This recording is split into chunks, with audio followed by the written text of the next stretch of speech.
জামাত যদি আসে জাতীয় পতাকা বাংলায় থাকবে না। জামাত আসলে আওয়ামী লীগ, বিএনপি, জাতীয় পার্টির অস্তিত্ব থাকবে না। তারা যেভাবে গরু কুরবানি দেয়,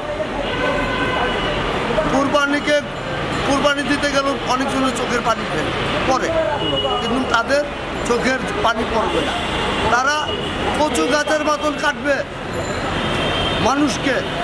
সাধারণ জনগণ এখন বুঝতেছে প্রতিটা মোবাইল খুললি আওয়ামী লীগের গল্প। আওয়ামী লীগের গল্প ছাড়া আর কোনো গল্প নাই। ওরা কল্পনা করছে, এখনও ওরা কল্পনা করতেছে। আবার অনেক মিডিয়ারকে হুমকি দামকি দিচ্ছে, না মিশা কথা এটা? অনেক মিডিয়ারকে হুমকি ধমকি দিচ্ছে। তাইলে এইটা যদি হয়ে থাকে এই দেশে, তাইলে আর আসলে কি করতে পারে?